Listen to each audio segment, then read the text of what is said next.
Welcome to my channel Living Linux. In an earlier video I showed limited OpenCL support on the Raspberry Pi 5 and someone asked if I was able to get Hashcat working with that. So unfortunately I wasn't able to get it working at the moment on the Raspberry Pi 5 and I still have to investigate Rusticle a bit more, but that is something for the future. So Hashcat is what they call advanced password recovery, or you could also call it a password cracker. So it is available in a lot of repositories, but I'm testing it on my Radxa Rock 5P with the Rockchip RK3588, and I had to build it from source. So yeah, to use OpenCL at the moment, you have to be on the vendor kernel, so the kernel from Rockchip, because that way you can make use of the OpenCL driver.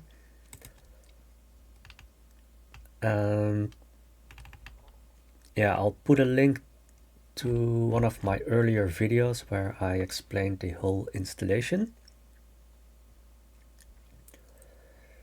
So, as I said, I had to build Hashcat from source. So we can go to the GitHub page.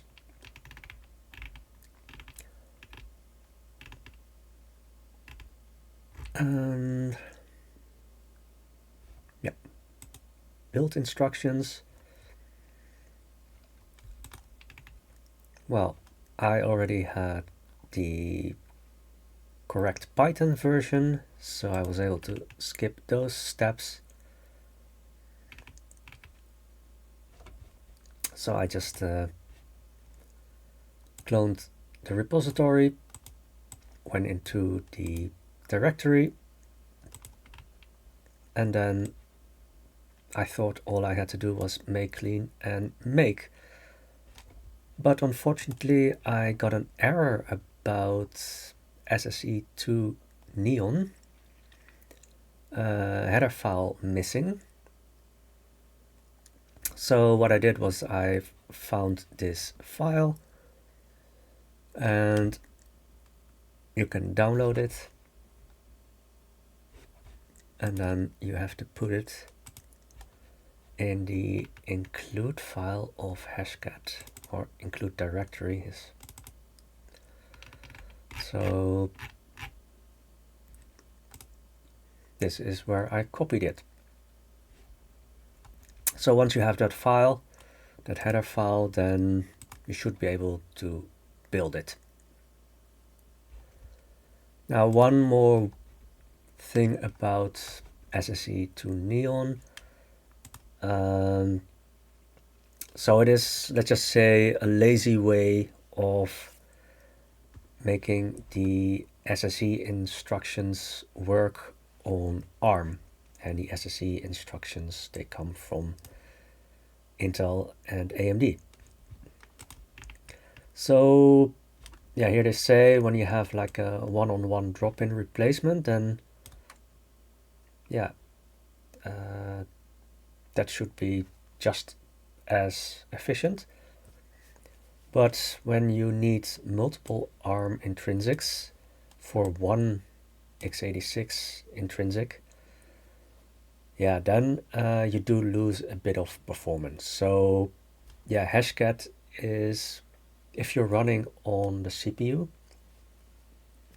then it's more efficient on Intel than it is on ARM. Now, there is someone that already tested Hashcat on a Raspberry Pi 5, but it was only testing it on the CPU. So if we take a look at that picture, then you can see here P-thread Cortex A72. So the Raspberry Pi 4 has the ARM A72 cores, CPU cores. And here it says 0xD0B, and that might not ring a bell, but here you can see that is the ARM Cortex A76 CPU core.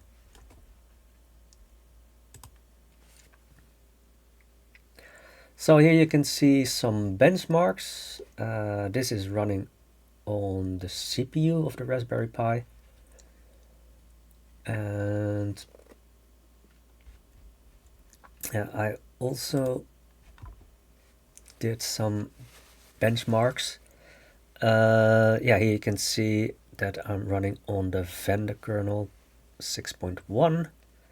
So at the moment you can't use the mainline kernel for that. And yeah, here you can see that I started the benchmark. And here you can see that it is running on the Mali GPU. And for instance, like MD5, so 391 mega hashes per second. And then for the Raspberry Pi 5 back in 2023, so let's just say that was 74 mega hashes per second. So on the Rockchip RK3588 running on the GPU, it's significantly faster, but not everything gets accelerated in the same way. So if we look at SHA1, so that's 134 mega hashes, that's 55 mega hashes.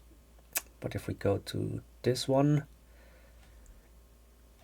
then it's like 24 mega hashes. And then yeah, the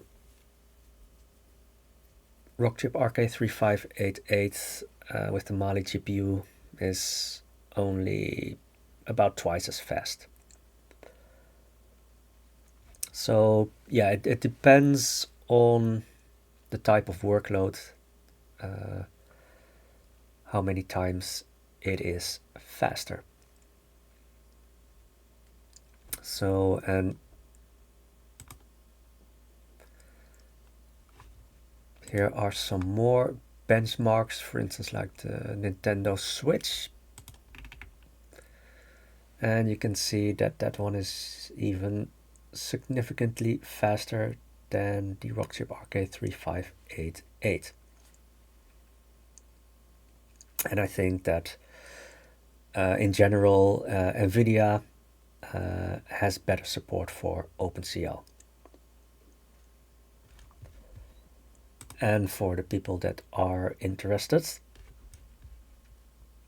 what these numbers mean. So the accel is an outer loop part of the kernel, loops is the inner loop part of the kernel, threads is the parallel threads, I'd say that's quite obvious, and vec is the back-end vector width. So yeah, I'm not really sure what vector width 1 means, but yeah, perhaps if you dig a little deeper, then you can figure that one out. So yeah, it's good to see that at least for the Rockchip RK3588, it is possible to run something like Hashcat on the GPU. And I will investigate further if I can get OpenCL working properly on the Raspberry Pi 5, and then hopefully we can do a comparison between the GPUs instead of the Rockchip GPU. Well, actually you could say that's the ARM Mali GPU against the Broadcom GPU. So this is all for now, and I hope to see you again in my next video.